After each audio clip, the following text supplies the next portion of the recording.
तमाम देखने और सुनने वाले प्यारे प्यारे दोस्तों, अस्सलामु अलैकुम। गांव के किनारे एक छोटा सा घर था। उस घर में रहती थी एक बूढ़ी माँ, आमिना बी। चेहरे पर झुर्रियाँ थी लेकिन दिल में नूर भरा हुआ था। उनका एक बेटा था सलीम। जब तक सलीम छोटा था, माँ ने उसे भूखा रहकर खिलाया, खुद ठंडी रातों में जागकर उसे सुलाया, हर नमाज में उसके लिए दुआ की। लेकिन वक्त बदलता है और कभी कभी इंसान भी। सलीम बड़ा हुआ, शहर गया, पैसे कमाने लगा और फिर एक दिन वो अपनी बीवी नाजिया को लेकर गांव वापस आया। शुरू शुरू में सब ठीक था, लेकिन धीरे धीरे नाजिया को अपनी सास आमिना भी खटकने लगी। वो कहती, ये बूढ़ी औरत घर में बोझ है, सिर्फ खाती है, करती कुछ नहीं। सलीम, जो कभी अपनी माँ के बिना एक पल नहीं रह सकता था, अब बीबी की बातों में आने लगा। एक दिन नाजिया ने कहा, या तो मैं रहूंगी या तुम्हारी माँ।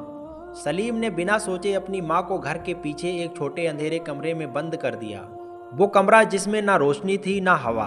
आमिना भी, जो कभी इस घर की रानी थी, अब उसी घर में कैदी बन गई थी। वो रोज दरवाजे के पास बैठकर कहती, बेटा एक बार मुझे देख तो ले, लेकिन दरवाज़ा नहीं खुलता। उसी गांव में एक छोटी सी यतीम बच्ची रहती थी, आयशा। माँ बाप का साया उसके सिर से उठ चुका था। वो लोगों के घरों में काम करके अपना पेट पालती थी। एक दिन नाजिया उसे अपने घर ले आई काम करवाने के लिए। आयशा सुबह से रात तक काम करती, झाड़ू, बर्तन, खाना पानी सब कुछ। लेकिन बदले में मिलता क्या? बस 2 वक्त की रोटी और गालियाँ।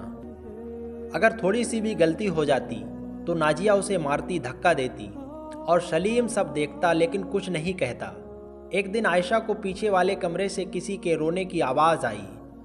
वो धीरे धीरे वहां गई और दरवाजे के छोटे से छेद से देखा। अंदर एक बूढ़ी माँ बैठी थी, आंखों में आंसू, होंठों पर दुआ। आयशा का दिल कांप उठा। उस दिन से जब भी मौका मिलता, वो चुपके से उस कमरे के पास जाती और बूढ़ी माँ से बात करती। आमिना भी उसे अपनी बेटी की तरह प्यार देने लगी और आयशा उन्हें अपनी माँ मानने लगी। हर रात आमिना भी हाथ उठाकर दुआ करती, या अल्लाह मेरे बेटे को हिदायत दे और इस मासूम बच्ची पर रहम कर। और आयशा भी रो रो कर कहती, या अल्लाह मुझे बस एक माँ दे दे। एक रात तेज तूफान आया, बिजली कड़क रही थी, बारिश जोरों से हो रही थी। अचानक सलीम के घर में आग लग गई। लोग भागे, पानी डाला, लेकिन आग बढ़ती ही जा रही थी। नाजिया चीख रही थी, बचाओ सब जल जाएगा।